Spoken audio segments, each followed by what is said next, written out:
একদিকে আমার বিরুদ্ধে অভিযোগ চালিয়ে দিয়েছেন, মহা অভিযোগ। আমি বলতে চাইনি এগুলা, ছেলেরা বলে স্যার অতিষ্ঠ করে ফেলেছে, দু একটা কথা বলতেই হবে। সেকুলার ডক্টর ইউনূস ইসলামী আন্দোলনের একজন খলিফাতুল মুসলিমিন নাকি? কি তুমি গেলা কেন ওখানে? তুমি কি মানুষকে পাগল পেয়েছ?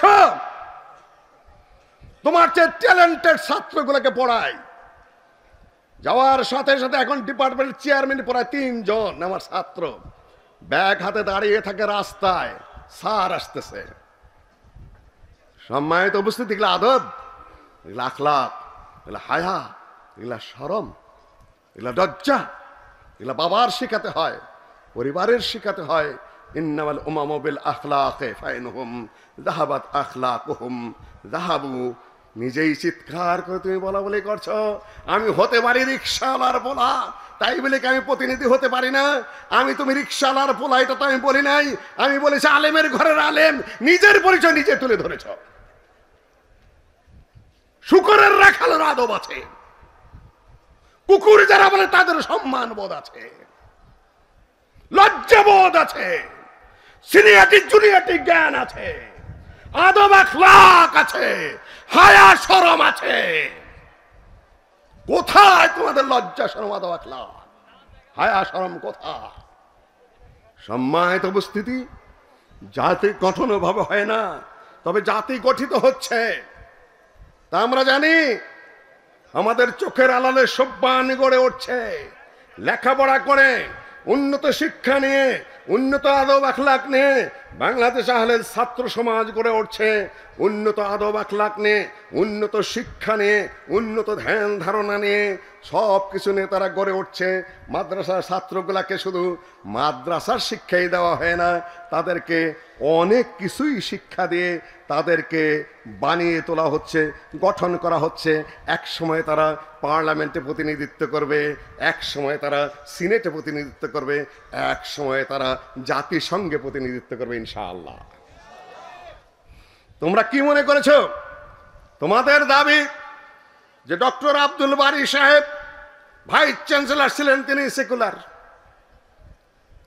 তোমাদের এই সকল কথা ব্যাককেলের মতো কথা, নির্বোধের মতো কথা। তিনি মাদ্রাসা নিয়ে কি বলেছেন শোনো, কান পেতে শোনো। আমি চেয়েছিলাম যে তোমাদের মধ্যে যাদের মধ্যে একটু প্রতিভা দেখি, তোমরা ভালোভাবে লেখাপড়া করো। তোমার সাথে আমার কয়েকবার বৈঠক হয়েছে, অনেকেই বলে বসেন না কেন, বহু কথা হয়েছে। আমি বলেছি তুমি পিএইচডি করো, আমি বলেছি তুমি মাস্টার্স কমপ্লিট করো, আমি বলেছি তুমি ডায়াবেটিস ডিগ্রি নাও, আরো উপরে উঠো। প্রকাশ্য ময়দান বলেছি বাপের পথে মাদ্রাসা তোমার বাবা এবং তোমার ভাইয়েরা চালাক, তুমি উপরে আসো। উন্নত শিক্ষার দরকার, আমাদের প্রতিভার দরকার। দেখেছেন আপনার ভিডিও, আমাকে বানিয়ে ফেলেছে শত্রুপক্ষ। ভালো পরামর্শ আমি কম দেই নেই তোমাকে জীবনে। সম্মানিত উপস্থিতি, কাজে আমি আমার অধিকার নিয়ে কথা বলছি। আহলেদের মধ্যে যে ছেলের মধ্যে সামান্য প্রতিভা দেখি, তাকে আমি টেনে তোলার চেষ্টা করি আমার সাধ্য অনুযায়ী। মুজাফফরও কিছু স্বীকার করে, দুবাই গেছে মুজাফফর, সিনিয়ররা ওকে জায়গা দিতে চায় না, হ্যাঁ দুধ দুধ করে। আমি আস্তে করে বসে ওকে কম প্রশ্ন করি, যাতে খাপ খাওয়াই নেই। শেষ পর্যন্ত ওর কোটটা আমি গায়ে দিলাম, ওকে বুঝতে দেই নাই, যাতে ওরা বুঝে নেয় যে তার সাথে আমার সম্পর্কটা কি।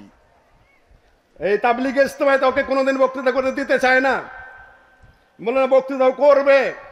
গ্রামের কয়েকটা সবাই তো হইতে আলোচনা করলো উত্তর এলাকায়, না তুমি বক্তৃতা করো। আস্তে আস্তে এই পর্যন্ত তো আসতে পেরেছে। না হলেও হতো না, আমি তা বলছি না, কিন্তু যার মধ্যে সামান্য প্রতিভা দেখি তাকেই চিন্তা করি যে আমার কওমের ছেলে, সে একটু আগে আসুক। জামাইয়ের দাঁতের মধ্যে শুধু ময়লা, দাঁত মাজে না। শাশুড়ি দেখে বড় ঘৃণা করে, গন্ধ আসে। শাশুড়ি বলেছে বাবা চাইরা না পয়সা দেয়, বলেছে বাজারে কুশাল পাওয়া যায়। আপনারা কি বলে, আখ বলে নাকি? আখ বলে যে বাজারে যে একটা আখ খাবা, মানে আখের গুতায় গুতায় দাঁতের ময়লাটা ওঠে। জামাই চাইরা না পয়সা নিয়ে যায়, বাজারে যায় গাপ কিনা খাইছে, তাহলে দাঁতের অবস্থাটা কি হবে? আমি বললাম কি আর তুমি করলা কি তাই বলো? সম্মানিত উপস্থিতি, আমি চাইলাম তোমার দাঁতটা একটু পরিষ্কার হোক, আর তুমি গাবগু খাইয়া আরো সর্বনাশ করলা। সম্মানিত উপস্থিতি, শোনো, আমাদের মাদ্রাসাগুলো কি ধরনের হবে? একদল কর্মী তৈরির প্রশিক্ষণ কেন্দ্র হিসাবে। ডক্টর আব্দুল বারীর ভাষা, তুমি তাকে বলছো সেকুলার? মাদ্রাসা শুধু পড়ার জন্য নয়, বহু জ্ঞানে গুণে সাহসে কর্মী শিক্ষার জায়গা এটা। আরো তুমি দেখো, আর দেশে প্রচলিত আদর্শহীন ধর্ম নিরপেক্ষ বরং ধর্ম বিরোধী শিক্ষা ব্যবস্থা এই পরিবেশকে আরো অসুস্থ করে তুলেছে। কার ভাষা? ডক্টর আব্দুল বারী স্যারের ভাষা। ধর্ম বিজ্ঞান প্রগতি, তার দাওয়ার বই পড়ে দেখো। ওমাল্লাম ইয়াহকুম বিমা আনজালাল্লাহ ফাউলাইকা হুমুল কাফিরুন উলাইকা হুমুল ফাসিকুন উলাইকা হুমুজ জালিমুন। এই আয়াতের ব্যাখ্যা করতে গিয়ে তিনি ইংরেজদের একটা কথা নিয়ে এসেছেন, it makes no difference whether those who prevent the performance of Islamic systems and Islamic rites are infidels in practice and in personal life and practice, or infidel in name but or Muslim in name but infidel in their infidels in their practical life. যারা এই পৃথিবীর বুকে মুসলিম হওয়া সত্ত্বেও রাষ্ট্রীয় ক্ষমতা পেয়ে Islamic বিধিবিধান বাস্তবায়ন করে না, তারা হয় নামে কামে উভয় দিক থেকে নাস্তিক, না হলে নামে মুসলিম কামে নাস্তিক। কার কথা? কার কথা? তুমি কাদের বিরুদ্ধে মুখ চালাও? চামড়ার মুখ থাকলে এই কথা বলতে হয় না। তোমরা যদি পড়াশোনা করতে, লেখাপড়া করতে, অকাল পক্ষ না হতে, তাহলে মুখ সামলে গুরুজনের ব্যাপারে কথাবার্তা বলতে। আমি বলি না এই যে সম্ভাবনা শেষ হয়ে গেছে, আমি বলবো সম্ভাবনার শুরু, ফিরে আসার যথেষ্ট সময় রয়েছে। সম্মানিত উপস্থিতি, আহলুল হাদিস, আহলুল হাদিস ব্যাপারে আমরা বলতে চাই, এবং সেটাই বাস্তবতা। সাহাবাদের জামাত, তাবেদের জামাত, তাবেদের জামাত, মুহাদ্দিসিনদের জামাত, মুজাহিদদের জামাত, আব্দুল্লাহ ইবনে মুবারক রাহিমাহুল্লাহ 1 বছর যেতেন যুদ্ধে, আর 1 বছর যেতেন হজে। এখানে আবার কিছু সালাফিয়তের পেশ লাগানো আছে। সালাফি মানে কি? সালাফি মানে রাজনীতি করা যাবে না। আবু বকর রাদিয়াল্লাহু তাআলা সালাফি? আবু বকর রাদিয়াল্লাহু তাআলা সালাফি কিনা কে বলতে পারবেন? আমাদের সালাফ কিনা? ওমর রাদিয়াল্লাহু তাআলা সালাফ কিনা? ওসমান রাদিয়াল্লাহু তাআলা সালাফ কিনা? আলী রাদিয়াল্লাহু তাআলা সালাফ কিনা? তারা রাষ্ট্র চালাইছেন না চালান নাই? রাষ্ট্র চালিয়েছেন না চালান নাই? রাষ্ট্রীয় খলিফা তারা ছিলেন কি ছিলেন না? এরা কেউ সালাফ না নাকি? গাধা মার্কা কথাবার্তা একটা সীমা আছে, বেউকুফের একটা পরিসীমা আছে। আল্লাহ নবী রাষ্ট্র চালিয়েছেন, খোলাফার রাষ্ট্র চালিয়েছেন, তাবেঈগণের মধ্যে যারা তা রাষ্ট্র চালিয়েছেন, যুগের পর যুগে ইসলামিক আলেমরা জাস্টিস ছিলেন। আজকে পাকিস্তানের জাস্টিস নেই, আর ইসলামিক জাস্টিস নেই। বাংলাদেশে মুসলিমের সংখ্যা কত? মুসলিমের সংখ্যা কত তাও ভুলে গেছেন। শতকরা কত ভাগ? 90% মুসলিম। সুপ্রিম কোর্টে জজ কয়জন? আলেম জজ কয়জন?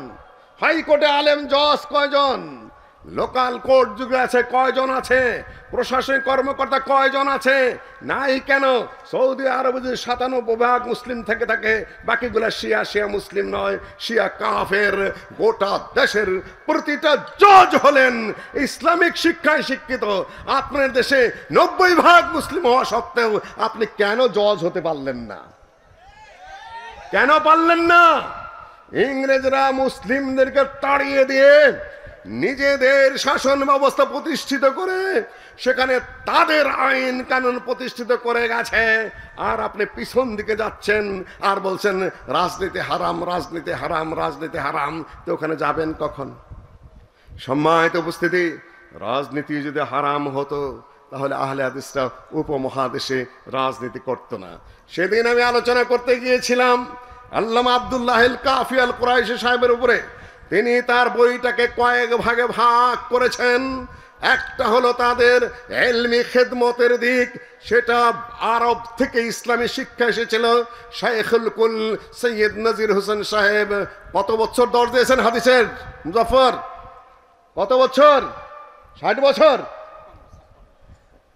প্রায় 60 বছর দর্শ দিয়েছেন। ছাত্র সংখ্যা কত? লাখ কম অবশ্যই 1 লক্ষ। তাকে ছোটখাটো আলেম, আমার আপনার তোমার মতো আলেম, কেউ সহিহুল বুখারীর ব্যাখ্যাকারী, কেউ সুনান আবু দাউদের ব্যাখ্যাতা, কেউ জামে তিরমিজির ব্যাখ্যাতা, বিশাল বিশাল গ্রন্থের রচয়িতা, এক একজনে 30, 40, 50 বার করে সহিহুল বুখারীর দর্শ দিয়েছে। আমরা তো খুব গল্প করি। এতদিনে তোমাদের ওই সকল মাদ্রাসা থেকে কয়জন আলেম বেরিয়েছে দেখাও। বের হবে, সম্ভাবনা রয়েছে, ইনশাআল্লাহ বের হবে, সেটা আশার দিক। দ্বিতীয় দিক যেটা দাওয়ার দিক, তাবলীগের দিক, ওয়াজের দিক, নসিহতের দিক, তারপরে হলো তোমাদের এই সকল বাহাস মুনাজারার দিক। ওই দিকে আর আমি যাচ্ছি না, সেটা আলহামদুলিল্লাহ ভালোভাবেই চলছে। তবে সমস্যা হয়ে গেল এই যে আমাদের ওয়াইজরা কোনটা ওয়াজ আর কোনটা ফতোয়া এই পার্থক্যটাও বোঝে না। চিটাগাং থেকে এক ছেলে এসেছে, আমার সাথে দেখা করলো, আমি বুঝলাম, বললাম, হেসে হেসে বললাম, কি সেই ফতোয়ার লোক না তুমি? আমি বসে আছি, বয়স তখনও 60 সম্ভবত, প্রশ্ন দিচ্ছে আমার সামনে, আমার ভাতিজা খালি ঠাস ঠাস করে জবাব দিচ্ছে। আমেরিকার থেকে ফোন আসলো, বাড়িতে ফোন আসলো, এ কোন অধপতন আপনাদের, ইউনিভার্সিটি ফোন আসতেছে, কত বড় অধপতিত আপনারা, কত বড় বেয়াদব আপনাদের ছেলে পেলে, আপনার মতো একজন বয়স্ক মনে একটা বেশি আছেন, বাচ্চা ছেলে ওখানে আপনার সামনে জবাব দিয়ে যাচ্ছে। মানে বেয়াদব তো একদিনে তৈরি হয় না, সময়ের প্রয়োজন আছে। শেখ বিন বাজের উপস্থিতিতে আল্লামা উসাইমিন ফতোয়া দেয় না, আমরা শেখ বিন বাজও না, আল্লামা উসাইমিনও না। তারপর আমাদের সিনিয়র জুনিয়র ডান বামে কে আছে আমরা লক্ষ্য করি। আজকে দেখতেছি যে খেসারি, ওই সকল একখান আধ খান, তারপর আরো কদু মধু সাধুদের কাছে আপনারা প্রশ্ন করছেন।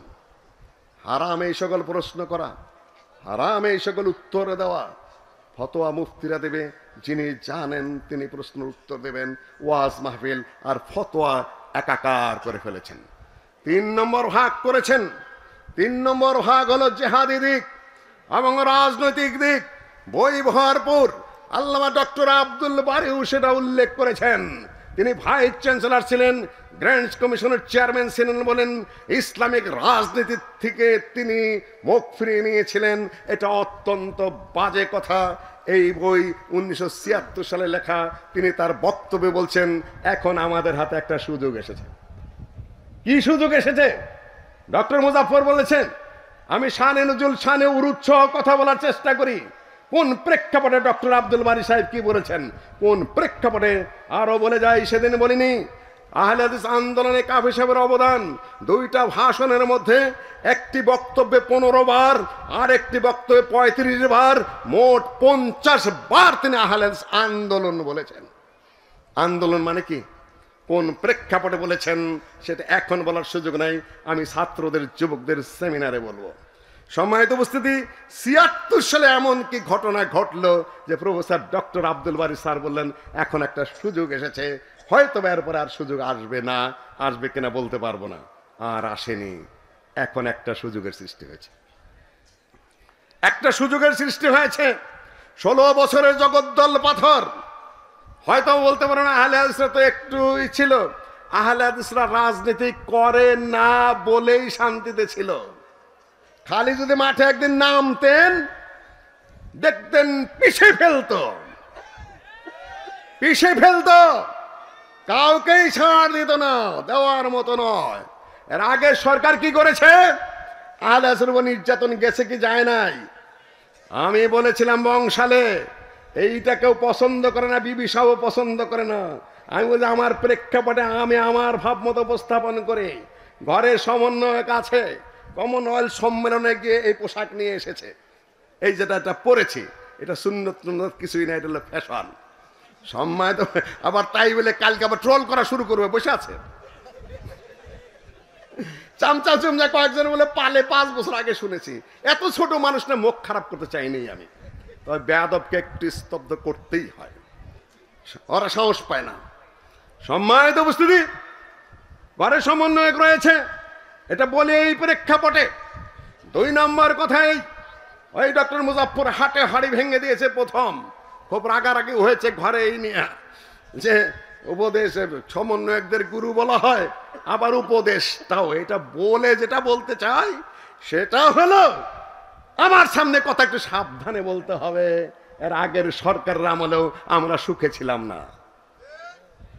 ডক্টর আসাদুল্লাহ আল গালেব, তারপর আব্দুস সামাদ সালাফি শেখ, তারপরে 45 থেকে 46 জন মানুষকে জেলে কে ঢুকিয়েছিল?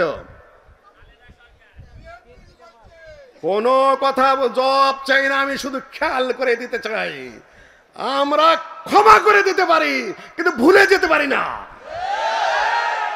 এই জন্য ওই সময় আমি বলি শানে নজরুল এইটা।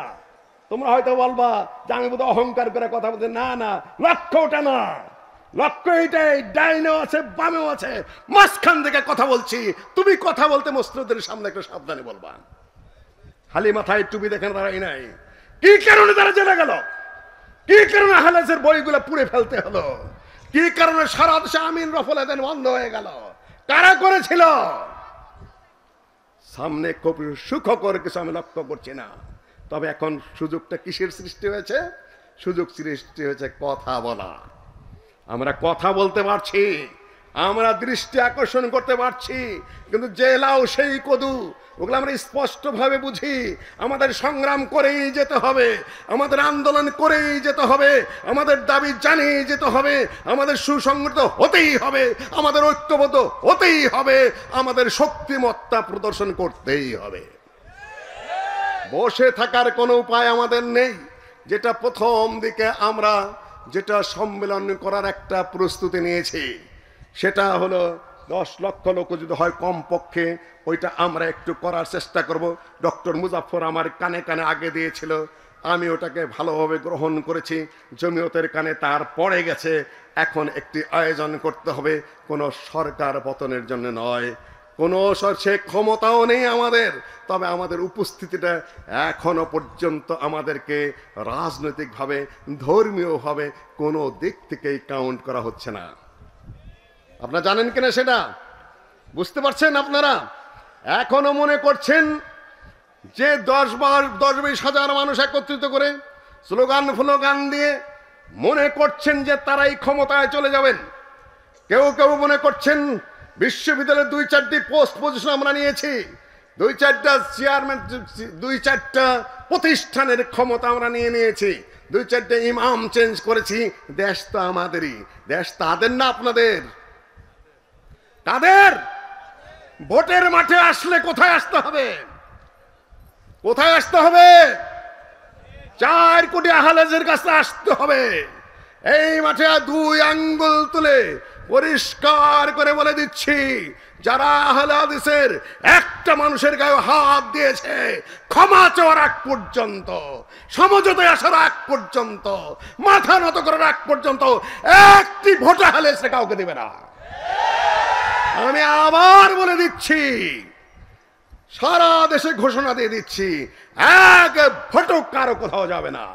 কেউ বেঈমানি করবেন না, কওমের সাথে বেঈমানি করবেন না, কওমের সাথে বেঈমানি করবেন না, ফাঁক দিয়ে গিয়ে অন্যের সাথে হাত মিলাবেন না।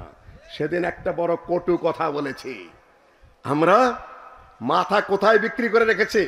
প্রফেসর প্রফেসরনি, মাস্টার মাস্টারনি, শিক্ষক শিক্ষয়িত্রী ইত্যাদি ইত্যাদি যারা আছে, তারা জমিয়ত আহলে হাদিস সহ আহলে হাদিসের মঞ্চের আগে আগে বসে, কিন্তু মাথাটা কোথায়? মাথা ব্রেন বর্গা দিয়ে আসছে আরেক জায়গায়। কথা বড় কঠিন কিন্তু বাস্তব সত্য। আমাদের ছেলেরা কোথায়? সব অন্য দলে, অন্য পার্টিতে। তাও আমি জানি সব না হলেও বিরাট একটা সংখ্যক আহলে হাদিস দাবি করছেন। আপনার মাথা বর্গা দেওয়া অন্য জায়গায়, আপনার ছেলেপেলারা কোন অন্য পার্টি, অন্য দল, আর এখানে যে চেহারা দেখান, তারপরে আপনি কালচারে চলে যান, আপনাকে দেওয়া হবে ঘোড়ার ডিম, কিছুই হবে না। আমি বলবো, আজকে ইসরায়েলের কারাগারে যখন ফিলিস্তিনিরা বন্দী, আহলে হাদিসের মাথা অন্যান্য পার্টির কারাগারে বন্দী, আমাদের এই বন্দীগুলাকে মুক্তি করে দিন। কথা বোঝেননি এখন? আমার বোঝেননি এখনো? অন্য যে কোনো পার্টিতে আমি আপনাদের সামনে এই যুগ সন্ধিক্ষণে মাত্র কয়েকটি কথা উপস্থাপন করব। এক নম্বর কথা, যেটি আমাদেরকে শিক্ষা দেওয়া হয়েছে এবং যেটা বাস্তব, সেটি হলো আহলুল হাদিস নতুন কোনো ফেরকা নয়, নতুন কোনো মাযহাব নয়, নতুন কোনো মতবাদ নয়, নতুন কোনো ইজম নয়, সোজা কোরআন সুন্নাহ এবং সাহাবীগণের পদ্ধতি। এটা আপনারা মাথায় রাখবেন। মা আনা আলাইহি ওয়া আসহাবির যে দল, সেই যে গ্রুপ, সেই যে তায়েফা, লা তাযালু তায়েফাতুম মিন উম্মতি মানসুরিনা আলাল হক লা ইয়াদুররুহুম মান খাযালাহুম ওয়ালা মান খালাফাহুম হাত্তা ইয়াতিয়া আমরুল্লাহি ওয়া হুম কাযালিক। সহিহুল বুখারীতে কিছু অংশ এসেছে, সহিহ মুসলিমেও এসেছে। তবে আপনারা প্রশ্ন তুলবেন, সারা পৃথিবীতে স্লোগান হচ্ছে অন্য দলের, চিৎকার হচ্ছে অন্যদের, দেশের মাঠঘাট কাঁপাচ্ছে অন্যরা, তাহলে এই তায়েফা কারা? আমি বলবো, সেদিন জমিয়তে আহলে হাদিসের আন্তর্জাতিক কনফারেন্সে বলেছিলাম যে আলেম যদি না থাকে, ইসলামের নামে চিৎকার করে কোন পর্যন্ত যাবেন? ঠিক মতো আপনারা বুঝে নেন কথাগুলো। আমাদের যে পরিমাণ আলেম রয়েছে, আল্লাহ নবী পর্যন্ত আমাদের সনদ রয়েছে, আমাদের যে পরিমাণ কিতাব রয়েছে, যে পরিমাণ ইজতিহাদ রয়েছে, যে পরিমাণ তাফসীর রয়েছে, যে পরিমাণ হাদিসের ব্যাখ্যা রয়েছে, যে পরিমাণ ফিকহের আলোচনা পর্যালোচনা রয়েছে, যে পরিমাণ হাফেজে হাদিস বর্তমানেও বিরাজ করছে, মদিনা ইউনিভার্সিটি পাস, উম্মুল কোরা থেকে পাশ করা, কিং সৌদ থেকে পাশ করা, জামিয়াতুল ইমাম থেকে পাশ করা, আল আজহার থেকে পাশ করা, জামিয়া সালাফেতে পাশ করা, পাকিস্তানের বিভিন্ন ইউনিভার্সিটিতে পাশ করা, বাংলাদেশেরও বিভিন্ন ইউনিভার্সিটি থেকে বড় বড় মাদ্রাসা থেকে পাশ করা যে পরিমাণ আলেম ছিল এবং বর্তমানে বিদ্যমান রয়েছে, তার সিকি অংশ কারোরই নাই। কি নিয়ে গর্ব করেন? অসম্ভব। আমি আরেকটা জিনিস দৃষ্টি আকর্ষণ করে যেতে চাই। এখনো যদি আপনি হিসাব করেন, এদেশের অধিকাংশ সম্পদের মালিক আহলে হাদিসরা। আমি বিবরণ দিতে চাই না, আমি শুধু ইশারা দিতে চাই। আপনারা সেকুলারিজম খুব চিৎকার করছেন, নিজেরা নিজেদের বিরুদ্ধে অনেক বিষোদ্গার করছেন। আমি বলি যে অন্যের চান্দা নিয়ে মুজাফফর আবার রাগ করো না। অন্যের চান্দা নিয়ে একটা মাদ্রাসা তুইলা কিংবা একটা তাবলিগে ইস্তেঞ্জা কইরা খিচুড়ি খাওয়ার, হাগার মোতা আসার যাওয়া আর একটা এমপি হওয়া তো সোজা ব্যাপার নয়, অত সোজা নয়। এগুলো সবই দিনই কাজ। আলেম বের হচ্ছে, সওয়াবের কাজ হচ্ছে, আলহামদুলিল্লাহ। কিন্তু এর আগে আমি বহুবার বলেছি, ডক্টর মুসলিউদ্দিন একটা মূর্তি ভাঙতে পারেনি, ডক্টর মুজাফফর একটা মূর্তি ভাঙতে পারেনি, শেখ আব্দুর রাজ্জাক সামিয়ানা ফাটা বক্তব্য পৃথিবীর বহু, এই দেশের বহু জায়গায় দিয়েছে।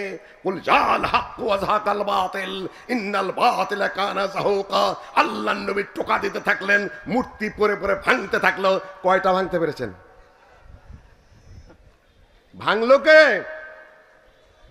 ভেঙেছে কে মূর্তিগুলা বলেন? আল্লাহ নবী কত সালে ভেঙেছেন? 8ম হিজরিতে ভেঙেছেন। বিজয়ী বেশে, মাথায় হেলমেট পরে, বুকে বর্ম পরে যখন তরবারি নিয়ে মক্কা বিজয় করেছেন, কুরাইশদেরকে পরাজিত করেছেন, তখন কুল জাল হক ওয়া যাকাল বাতিল। আপনি কোথায় আর আমি কোথায়? সম্মানিত উপস্থিতি, পরিবেশের পরিবর্তন হয়, আল্লাহ করিয়ে দেন। কাজে এই সকল কথা খুব সাবধানেই বলতে হবে। যখন আমরা বিপদে পড়ে গেলাম, কত সালে? ডক্টর মুজাফফর, সন তারিখ বলে দাও। কোথায় ছিলেন? ইশারা দিয়ে যায় শুধু। কোন কোন জায়গায় কে কে পালিয়েছিলেন মহাযোদ্ধারা আমার জানা আছে। কোন কোন জায়গায় মহাযোদ্ধারা পালিয়েছিলেন তা আমি জানি। হাইকোর্টে আমি লড়েছি, সুপ্রিম কোর্টে আমি লড়েছি, থানায় আমি ঘুরেছি। আপনার মতো মহাবীরের হুজুররা ছিলেন কোথায়? কোন বাসায় পালিয়েছিলেন তা আমি জানি না। দোষ নয়, দোষ দিচ্ছি না আমি। খালাকাল্লাহু লিল হারবির জালা ওয়া খালাকা উনাসান বিল কাসআতি ওয়া সারিদি। আল্লাহ যুদ্ধের জন্য, সাহসিকতার জন্য, সম্মান সব সংগ্রামের জন্য কিছু পুরুষ তৈরি করেন, আর কিছু পুরুষ তৈরি করেন শুধুমাত্র থালি চাটার জন্য। থালি চাটা দোষের নয়, কিন্তু কথা যেভাবে বলেন মনে তো হয় যেন দুনিয়ার বীর পুরুষ আপনারই কয়েকজনই, তাই না? খুঁজে তো পাওয়া যায় নাই সময় মতো। সম্মানিত উপস্থিতি, কাজে সেকুলার সেকুলার খুব আওয়াজ তুলেছেন। আজকে সেকুলার বলেন, কালকে সেকুলার বলে দাওয়াত খান। আজকে সেকুলার বলেন, কালকে সেকুলারের পকেটের পয়সা দিয়ে আপনার জমি জমা হয়। আজকে সেকুলার বলেন, যে সেকুলার আগেই বলেছি সব সেকুলার এক সেকুলার নয়। ওরা সেকুলারিজম বোঝেই না। আওয়ামী লীগের কোন নেতায় সেকুলারিজম বোঝে? বিএনপির কোন নেতায় সেকুলারিজম বোঝে? কুফুরি সেকুলারিজম কারে কয় সে জ্ঞানই নেই তাদের। আর আপনি আলতু ফালতু গালি দিয়ে যাচ্ছেন। একদিকে আমার বিরুদ্ধে অভিযোগ চালিয়ে দিয়েছেন, মহা অভিযোগ। আমি বলতে চাইনি এগুলা, ছেলেরা বলে স্যার অতিষ্ঠ করে ফেলেছে। দু একটা কথা বলতেই হবে। সেকুলার ডক্টর ইউনূস ইসলামী আন্দোলনের একজন খলিফাতুল মুসলিমিন নাকি? কি তুমি গেলা কেন ওখানে? তুমি কি মানুষকে পাগল পেয়েছ? তোমার চেয়ে ট্যালেন্টেড ছাত্রগুলোকে পড়ায়। যাওয়ার সাথে সাথে এখন ডিপার্টমেন্টের চেয়ারম্যান পড়ায় 3 জন আমার ছাত্র। ব্যাগ হাতে দাঁড়িয়ে থাকে রাস্তায়, স্যার আসতেছে। সম্মানিত উপস্থিতি, এগুলা আদব, এগুলা আখলাক, এগুলা হায়া, এগুলা শরম, এগুলা লজ্জা। এগুলা বাবার শিখাতে হয়, পরিবারের শিখাতে হয়। ইন্নামাল উমামু বিল আখলাকি ফাইনহুম যাহাবাত আখলাকুহুম যাহাবু। নিজেই চিৎকার করে তুমি বলা বলে করছো আমি হতে পারি রিকশাওয়ালার পোলা, তাই বলে কি আমি প্রতিনিধি হতে পারি না? আমি তুমি রিকশাওয়ালার পোলা এটা তো আমি বলি নাই। আমি বলেছি আলেমের ঘরের আলেম। নিজের পরিচয় নিজে তুলে ধরেছ। শুকরের রাখালের আদব আছে, কুকুর যারা বলে তাদের সম্মান বোধ আছে, লজ্জাবোধ আছে, সিনিয়রিটি জুনিয়রিটি জ্ঞান আছে, আদব আখলাক আছে, হায়া শরম আছে। কোথায় তোমাদের লজ্জা শরম আদব আখলাক? হায়া শরম কোথায়? সম্মানিত উপস্থিতি, জাতি গঠন ভাবে হয় না, তবে জাতি গঠিত হচ্ছে তা আমরা জানি।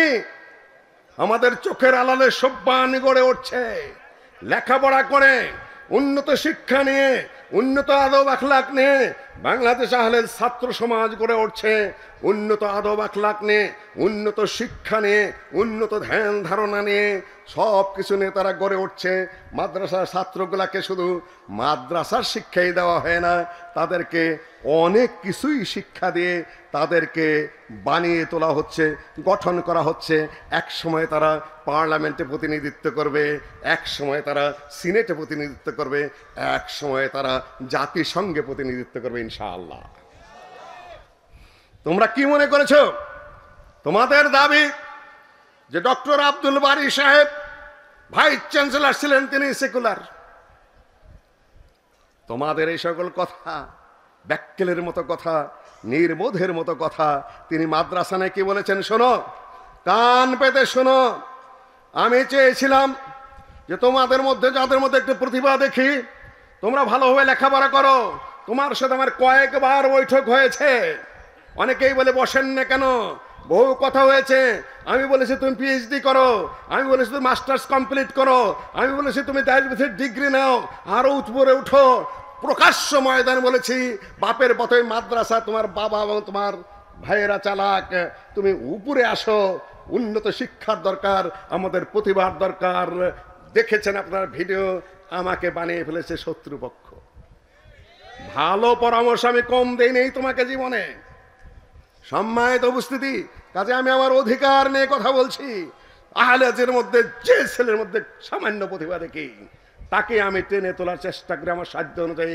মুজাফফরও কিছু স্বীকার করে, দুবাই গেছে মুজাফফর, সিনিয়ররা ওকে জায়গা দিতে চায় না, হ্যাঁ দুধ দুধ করে। আমি আস্তে করে বসে ওকে কম প্রশ্ন করি, যাতে খাপ খাওয়াই নেই।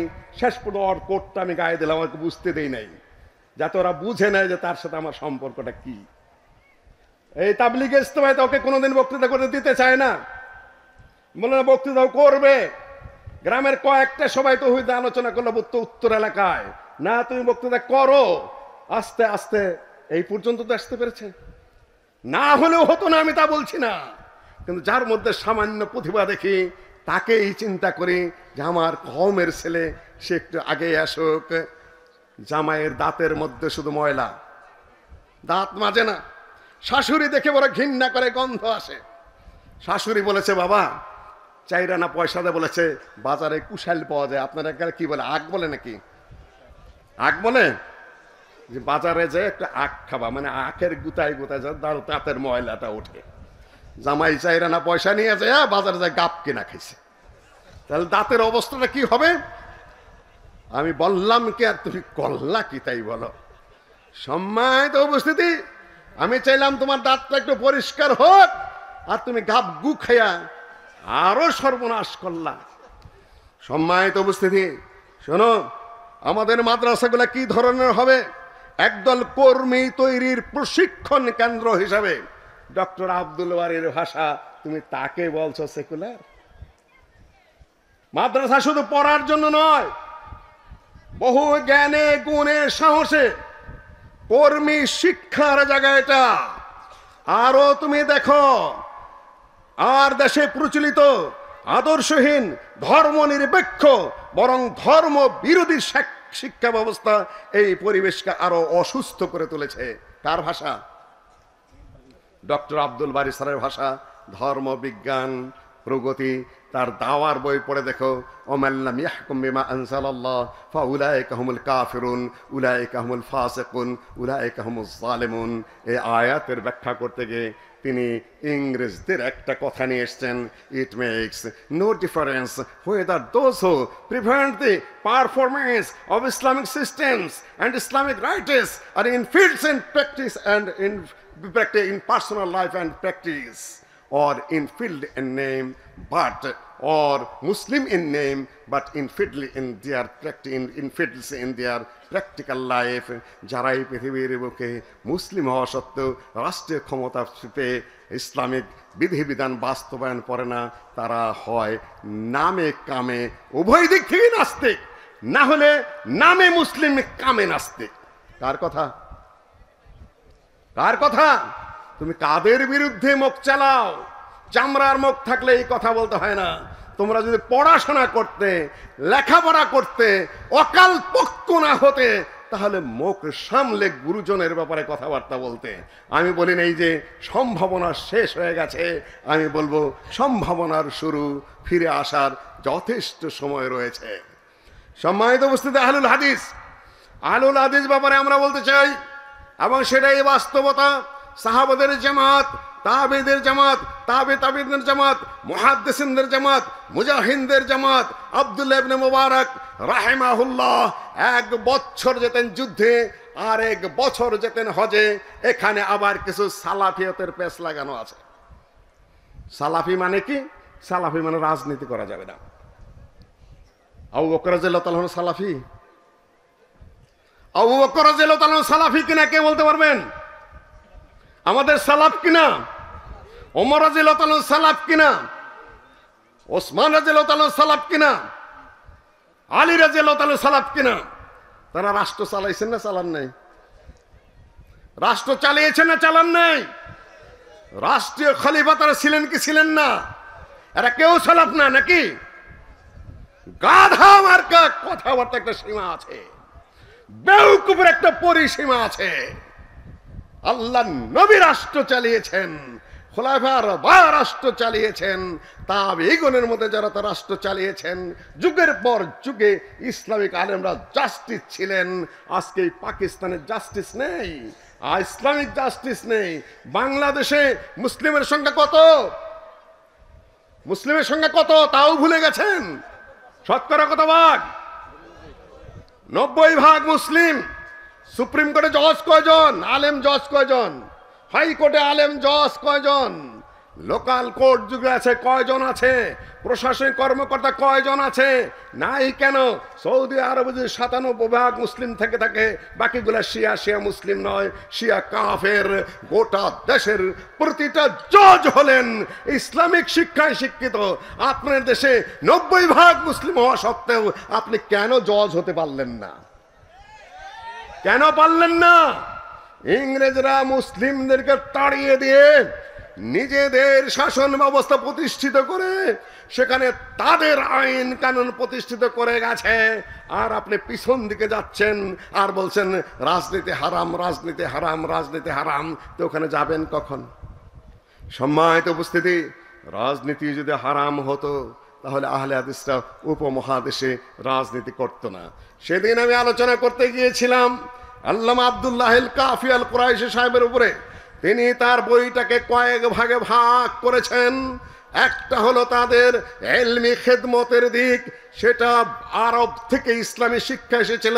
শাইখুল কুল সৈয়দ নজির হোসেন সাহেব কত বছর দর্জ দিয়েছেন হাদিসের? মুজাফফর কত বছর? 60 বছর, প্রায় 60 বছর দর্জ দিয়েছেন। ছাত্র সংখ্যা কত? লাখ কম অবশ্যই 1 লক্ষ। তাকে ছোটখাটো আলেম, আমার আপনার তোমার মতো আলেম। কেউ সহিহুল বুখারীর ব্যাখ্যাকারী, কেউ সুনান আবু দাউদের ব্যাখ্যাতা, কেউ জামে তিরমিজির ব্যাখ্যাতা, বিশাল বিশাল গ্রন্থের রচয়িতা। একজনে 30, 40, 50 বার করে সহিহুল বুখারীর দর্শ দিয়েছে। আমরা তো খুব গল্প করি। এতদিনে তোমাদের ওই সকল মাদ্রাসা থেকে কয়জন আলেম বেরিয়েছে দেখাও। বের হবে, সম্ভাবনা রয়েছে, ইনশাআল্লাহ বের হবে, সেটা আশার দিক। দ্বিতীয় দিক যেটা দাওয়ার দিক, তাবলীগের দিক, ওয়াজের দিক, নসিহতের দিক, তারপরে হলো তোমাদের এই সকল বাহাস মুনাজারার দিক। ওই দিকার আমি যাচ্ছি না, সেটা আলহামদুলিল্লাহ ভালোভাবেই চলছে। তবে সমস্যা হয়ে গেল এই যে আমাদের ওয়াইজরা কোনটা ওয়াজ আর কোনটা ফতোয়া এই পার্থক্যটাও বোঝে না। চিটাগাং থেকে এক ছেলে এসেছে, আমার সাথে দেখা করলো, আমি বুঝলাম, বললাম, হেসে হেসে বললাম, কি সেই ফতোয়ার লোক না তুমি? আমি বসে আছি, বয়স তখনও 60 সম্ভবত, প্রশ্ন দিচ্ছে আমার সামনে, আমার ভাতিজা খালি ঠাস ঠাস করে জবাব দিচ্ছে। আমেরিকার থেকে ফোন আসলো, বাড়িতে ফোন আসলো, এ কোন অধপতন আপনাদের? ইউনিভার্সিটি ফোন আসতেছে, কত বড় অধপতিত আপনারা, কত বড় বেয়াদব আপনাদের ছেলে পেলে। আপনার মতো একজন বয়স্ক মনে একটা বেশি আছেন, বাচ্চা ছেলে ওখানে আপনার সামনে জবাব দিয়ে যাচ্ছে। মানে বেয়াদব তো একদিনে তৈরি হয় না, সময়ের প্রয়োজন আছে। শেখ বিন বাজের উপস্থিতিতে আল্লামা উসাইমিন ফতোয়া দেয় না। আমরা শেখ বিন বাজও না, আল্লামা উসাইমিনও না। তারপর আমাদের সিনিয়র জুনিয়র ডান বামে কে আছে আমরা লক্ষ্য করি। আজকে দেখতেছি যে খেসারি, ওই সকল একখান আধ খান, তারপর আরো কদু মধু সাধুদের কাছে আপনারা প্রশ্ন করছেন। হারাম এই সকল প্রশ্ন করা, হারাম এই সকল উত্তর দেওয়া। ফতোয়া মুফতিরা দেবে, যিনি জানেন তিনি প্রশ্নের উত্তর দেবেন। ওয়াজ মাহফিল আর ফতোয়া একাকার করে ফেলেছেন। 3 নম্বর ভাগ করেছেন। 3 নম্বর ভাগ হলো জেহাদি দিক এবং রাজনৈতিক দিক। বই ভরপুর। আল্লামা ডক্টর আব্দুল বারিউ সেটা উল্লেখ করেছেন। তিনি ভাইস চ্যান্সেলর ছিলেন, গ্র্যান্ডস কমিশনের চেয়ারম্যান ছিলেন, বলেন ইসলামিক রাজনীতি থেকে তিনি মুখ ফিরিয়ে নিয়েছিলেন। এটা অত্যন্ত বাজে কথা। এই বই 1976 সালে লেখা। তিনি তার বক্তব্যে বলছেন, এখন আমাদের হাতে একটা সুযোগ এসেছে। কি সুযোগ এসেছে? ডক্টর মুজাফফর বলেছেন, আমি শানে নজরুল, শানে উরুদ সহ কথা বলার চেষ্টা করি। কোন প্রেক্ষাপটে ডক্টর আব্দুল বারী সাহেব কি বলেছেন, কোন প্রেক্ষাপটে আরো বলে যাই, সেদিন বলিনি। আহলে হাদিস আন্দোলনে কাফি সাহেবের অবদান, দুইটা ভাষণের মধ্যে একটি বক্তব্যে 15 বার আর একটি বক্তব্যে 35 বার, মোট 50 বার তিনি আহলে হাদিস আন্দোলন বলেছেন। আন্দোলন মানে কি, কোন প্রেক্ষাপটে বলেছেন সেটা এখন বলার সুযোগ নাই, আমি ছাত্রদের যুবকদের সেমিনারে বলবো। সম্মানিত উপস্থিতি, 76 সালে এমন কি ঘটনা ঘটলো যে প্রফেসর ডক্টর আব্দুল বারী স্যার বললেন এখন একটা সুযোগ এসেছে, হয়তো এরপরে আর সুযোগ আসবে না, আসবে কিনা বলতে পারবো না। আর আসেনি, এখন একটা সুযোগের সৃষ্টি হয়েছে, একটা সুযোগের সৃষ্টি হয়েছে। 16 বছরের জগদ্দল পাথর, হয়তো বলতে পারো না আহলে হাদিসরা তো একটুই ছিল, আহলে হাদিসরা রাজনীতি করে না বলেই শান্তিতে ছিল। খালি যদি মাঠে একদিন নামতেন দেখতেন পিছিয়ে ফেলতো, কাউকেই ছাড় দিত না, দেওয়ার মতো নয়। এর আগে সরকার কি করেছে, আহলে হাদিসের উপর নির্যাতন গেছে কি যায় নাই? আমি বলেছিলাম বংশালে এইটা কেউ পছন্দ করে না, বিবি সাহেব পছন্দ করে না। আমি বলি আমার প্রেক্ষাপটে আমি আমার ভাব মতো উপস্থাপন করে, ঘরের সমন্বয়ক আছে, কমনওয়েলথ সম্মেলনে গিয়ে এই পোশাক নিয়ে এসেছে, এই যেটা এটা পরেছি, এটা সুন্নত কিছুই না, এটা হলো ফ্যাশন। সম্মানিত, আবার তাই বলে কালকে আবার ট্রোল করা শুরু করবে, বসে আছে চামচা চুমচা কয়েকজন বলে পালে 5 বছর আগে শুনেছি। এত ছোট মানুষ না, মুখ খারাপ করতে চাইনি আমি, তবে বেয়াদবকে একটু স্তব্ধ করতেই হয়, ওরা সাহস পায় না। সম্মানিত উপস্থিতি, ঘরে সমন্বয়ক রয়েছে, এটা বলে এই প্রেক্ষাপটে 2 নম্বর কথাই ওই ডক্টর মুজাফফর হাটে হাড়ি ভেঙে দিয়েছে। প্রথম খুব রাগারাগি হয়েছে ঘরে এই নিয়ে যে উপদেশ সমন্বয়কদের গুরু বলা হয়, আবার উপদেশটাও, এটা বলে যেটা বলতে চাই সেটা হলো আমার সামনে কথা একটু সাবধানে বলতে হবে। এর আগের সরকারের আমলেও আমরা সুখে ছিলাম না। ডক্টর আসাদুল্লাহ আল গালেব, তারপর আব্দুস সামাদ সালাফি শেখ, তারপরে 45 থেকে 46 জন মানুষকে জেলে কে ঢুকিয়েছিল? কোন কথা জবাব চাই না, আমি শুধু খেয়াল করে দিতে চাই, আমরা ক্ষমা করে দিতে পারি কিন্তু ভুলে যেতে পারি না। এই জন্য ওই সময় আমি বলি শানে নজরুল এইটা, তোমরা হয়তো বলবা যে আমি বোধহয় অহংকার করে কথা বলতে, না না, লক্ষ্য ওটা না, লক্ষ্য এইটাই, ডাইনেও আছে বামেও আছে, মাঝখান থেকে কথা বলছি। তুমি কথা বলতে মসজিদের সামনে একটা সাবধানে বলবা। খালি মাথায় টুপি দেখেন দাঁড়াই নাই, কি কারণে তারা জেলে গেল, কি কারণে আহলে হাদিসের বইগুলো পুড়ে ফেলতে হলো, কি কারণে সারা দেশে আমিন রফলে দেন বন্ধ হয়ে গেল, কারা করেছিল? সামনে খুব সুখকর কিছু আমি লক্ষ্য করছি না। তবে এখন সুযোগটা কিসের সৃষ্টি হয়েছে? সুযোগ সৃষ্টি হয়েছে কথা বলা। আমরা কথা বলতে পারছি, আমরা দৃষ্টি আকর্ষণ করতে পারছি, কিন্তু জেলাও সেই কদু, ওগুলো আমরা স্পষ্টভাবে বুঝি। আমাদের সংগ্রাম করেই যেতে হবে, আমাদের আন্দোলন করেই যেতে হবে, আমাদের দাবি জানিয়ে যেতে হবে, আমাদের সুসংগত হতেই হবে, আমাদের ঐক্যবদ্ধ হতেই হবে, আমাদের শক্তিমত্তা প্রদর্শন করতেই হবে। বসে থাকার কোনো উপায় আমাদের নেই। যেটা প্রথম দিকে আমরা যেটা সম্মেলন করার একটা প্রস্তুতি নিয়েছি, সেটা হলো 10 লক্ষ লোক যদি হয় কমপক্ষে, ওইটা আমরা একটু করার চেষ্টা করব। ডক্টর মুজাফফর আমার কানে কানে আগে দিয়েছিল, আমি ওটাকে ভালোভাবে গ্রহণ করেছি, জমিয়তের কানে তার পড়ে গেছে। এখন একটি আয়োজন করতে হবে, কোনো সরকার পতনের জন্য নয়, কোনো সে ক্ষমতাও নেই আমাদের, তবে আমাদের উপস্থিতিটা এখনো পর্যন্ত আমাদেরকে রাজনৈতিকভাবে ধর্মীয়ভাবে কোনো দিক থেকেই কাউন্ট করা হচ্ছে না। আপনারা জানেন কিনা সেটা বুঝতে পারছেন? আপনারা এখনো মনে করছেন যে 10-20 হাজার মানুষ একত্রিত করে স্লোগান দিয়ে মনে করছেন যে তারাই ক্ষমতায় চলে যাবেন। কেউ কেউ মনে করছেন বিশ্ববিদ্যালয়ের 2-4টি পোস্ট পজিশন আমরা নিয়েছি, 2-4টা চেয়ারম্যান, 2-4টা প্রতিষ্ঠানের ক্ষমতা আমরা নিয়েছি, 2-4টা ইমাম চেঞ্জ করেছি। দেশ তো আমাদেরই, দেশ তাদের না আপনাদের। তাদের ভোটের মাঠে আসলে কোথায় আসতে হবে? কোথায় আসতে হবে? 4 কোটি আহলের কাছে আসতে হবে। এই মাঠে দুই আঙ্গুল তুলে পরিষ্কার করে বলে দিচ্ছি, যারা আহলে হাদিসের একটা মানুষের গায়ে হাত দিয়েছে, ক্ষমা চাওয়ার আগ পর্যন্ত, সমঝোতায় আসার আগ পর্যন্ত, মাথা নত করার আগ পর্যন্ত একটি ভোট আহলে হাদিস কাউকে দিবে না। আমি আবার বলে দিচ্ছি, সারা দেশে ঘোষণা দিয়ে দিচ্ছি, এক ভোটও কারো কোথাও যাবে না। কেউ বেঈমানি করবেন না, কওমের সাথে বেঈমানি করবেন না, কওমের সাথে বেঈমানি করবেন না, ফাঁক দিয়ে গিয়ে অন্যের সাথে হাত মিলাবেন না। সেদিন একটা বড় কটু কথা বলেছি, আমরা মাথা কোথায় বিক্রি করে রেখেছি? প্রফেসর প্রফেসরনি, মাস্টার মাস্টারনি, শিক্ষক শিক্ষয়িত্রী ইত্যাদি ইত্যাদি যারা আছে, তারা জমিয়ত আহলে হাদিস সহ আহলে হাদিসের মঞ্চের আগে আগে বসে, কিন্তু মাথাটা কোথায়? মাথা ব্রেন বর্গা দিয়ে আসছে আরেক জায়গায়। কথা বড় কঠিন কিন্তু বাস্তব সত্য। আমাদের ছেলেরা কোথায়? সব অন্য দলে, অন্য পার্টিতে। তাও আমি জানি সব না হলেও বিরাট একটা সংখ্যক আহলে হাদিস দাবি করছেন।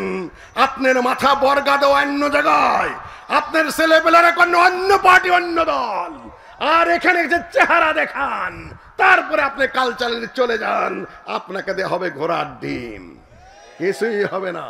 আমি বলবো, আজকে ইসরায়েলের কারাগারে যখন ফিলিস্তিনিরা বন্দী, আহলে হাদিসের মাথা অন্যান্য পার্টির কারাগারে বন্দী, আমাদের এই বন্দীগুলাকে মুক্তি করে দিন। কথা বোঝেননি এখন? আমার বোঝেননি এখনো?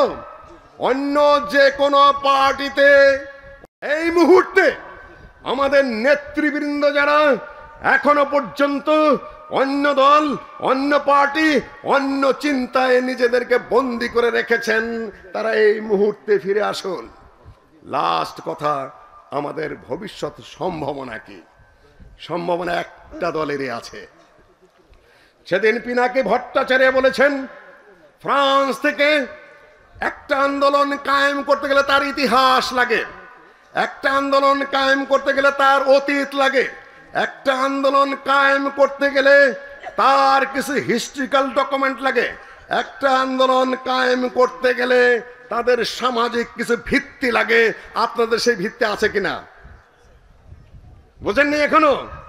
আমি জানি যে বুঝবেন না, তারপরে এখন অনেকেই বোঝে। আমি আবার বলি, 2 মিনিট সময় দাও মাত্র। একটা পিনাকি ভট্টাচার্যের বক্তব্য অনেক আহলে হাদিসের পক্ষে বলছেন, লোকটা সত্য কথা বলেছে। বাংলাদেশের সমাজ, ইতিহাস, রাষ্ট্র অনেক কিছু ঘটেছে, আহলে হাদিসের পক্ষে অনেক বক্তব্য দিচ্ছে। একটা সামাজিক আন্দোলনের জন্য তাদের ইতিহাস লাগে, তাদের ঐতিহ্য লাগে, তাদের রক্ত দেওয়া লাগে, তাদের সোশিয়াল কিছু ভিত্তি থাকতে হয়, শিক্ষাগত কিছু যোগ্যতা থাকতে হয়। তা কার আছে বলেন? কে বলতে পারবেন? কে বলতে পারবেন? ইংরেজদের বিরুদ্ধে যুদ্ধ কে করেছে? সম্পদ বাজেয়াপ্ত কাদের হয়েছে? ফাঁসির কাস্টে কাদেরকে ঝুলানো হয়েছে? আন্দামান দ্বীপপুঞ্জে কাদেরকে পাঠানো হয়েছে? আপনারা কিছুই খেয়াল করতে পারতেছেন না। এই দেশের স্বাধীনতা আন্দোলনের মূল ভিত্তির ইতিহাস আহলে হাদিসদের রয়েছে। ওরা এটা স্বীকার করতে চায় না। ওরা বলে ওয়াদ্দেদার, তার আরেকটা মহিলা কি যেন, মাস্টারদা সূর্য সেন, ইউনিভার্সিটিতে ওই অজানা ডার্ক হর্সদেরকে তারা উল্লেখ করে বেড়ায়। কিন্তু আমাদের ইতিহাস যেটা, সেটা আহলে হাদিসের 2 পলিটিক্যাল হিস্টরি। আপনি যদি 1900 সাল থেকে তার আগে থেকে শুরু করেন, মুসলিম লীগের দায়িত্ব বলেন, কৃষক প্রজা পার্টির দায়িত্ব বলেন, পত্রিকার সম্পাদনা বলেন, আল্লামা আব্দুল্লাহ আল কাফি, আব্দুল্লাহ আল বাকি, মৌলানা আকরম খাঁ প্রত্যেকটি রাজনৈতিক দলের সাথে সম্পৃক্ত ছিলেন। আমার আরেক ভাতিজা অত্যন্ত ভদ্র ছেলে, আমি তাকে নিয়ে এখনো কথা বলবো না। তোমার এত দ্রুত কথা বলা ঠিক হয়নি। যে মৌলানা আব্দুল্লাহ আল কাফি আল কুরাইশি রাজনীতি কি কি বলেছ, এগুলা তুমি আদৌ ঠিক বলো নেই। তুমি আরো বুঝে কথা বলো। তোমার থেকে এই ধরনের বক্তব্য আশা করি না, কেননা তোমরা এখনো ভদ্র হিসাবে পরিচিত আমার কাছে। ওই সকল কথাবার্তা এত দ্রুত গতিতে বলতে যাও না। 3 নম্বর, এই দেশের এলমি সনদ, লেখাপড়ার দিক থেকে আহলে হাদিসরা এগিয়ে আছে, যেটা আগেই বলেছি। সব দিক থেকে এই দেশে যদি একটি আন্দোলন, সহি আন্দোলন, সঠিক আন্দোলন, ন্যায় নীতির আন্দোলন, উন্নত মানের সমাজ গঠনের আন্দোলন, সহি রাজনৈতিক আন্দোলন যদি গড়ে তুলতে হয়, কারা পারবে? জোরে বলুন, কারা পারবে? এটাই আজকের আমার লাস্ট বক্তব্য। আগেও দেখেছি, কিছুদিন আগে দেখেছি, বর্তমানে দেখছি 2-4টা পোস্ট পজিশন যে ধরনের কারাকারি, যে ধরনের চাই চাই চাই চাই কামড়া কামড়ি শুরু হয়েছে। কার মতো কামড়া কামড়ি সেটা আমি বলবো না। ওই কামড়া কামড়ির মানসিকতা দেয়া, আপনি ইসলাম কায়েম করবেন, ন্যায় নীতি কায়েম করবেন, ইসলাম বাদই দিলাম, স্বাভাবিক সমাজে ন্যায় কায়েম করবেন, এটা অসম্ভব ব্যাপার, সম্ভব নয়। সেখানে আহলে হাদিসদেরকে আসতে হবে। আমি কয়েকটা কটু কথা বলেছি আমাদের ছেলেদেরকে, তোমরা ভুল বুঝেছ, কাছে আসো এবং বোঝার চেষ্টা করো, শোনার চেষ্টা করো, কালকের থেকে যেন এই সকল ট্রল মরল কিছু না হয়। আরেকটা কথা বলি, এই ট্রল করা আহলে হাদিসের স্বার্থে নয়, সালাফিয়তের স্বার্থে নয়। শিয়ারা বলে আমরা আলীর ভক্ত, মুআবিয়ার দুশমন। আহলে সুন্নাহরা বলে যে এটা হব্বি ইসলামও নয়, হব্বি আলীও নয়, বাগাবতে মুআবিয়াও নয়, এটা হলো আদাওয়াত ইসলাম, এটা হলো ইসলামের দুশমনি। কি লাভ হচ্ছে ট্রোল করে? তোমার বাপ দাদা আলেম ওলামাদের ট্রোল করে ইসলামের খেদমত করছো, না সালাফিয়তের খেদমত করছো, না আহলে হাদিসের খেদমত করছো, শয়তান ইবলিসের খেদমত করছো, বেয়াদবির খেদমত করছো শুধুমাত্র। কেউ না, আপনারা থেকে অনুসন্ধান করে বের করুন।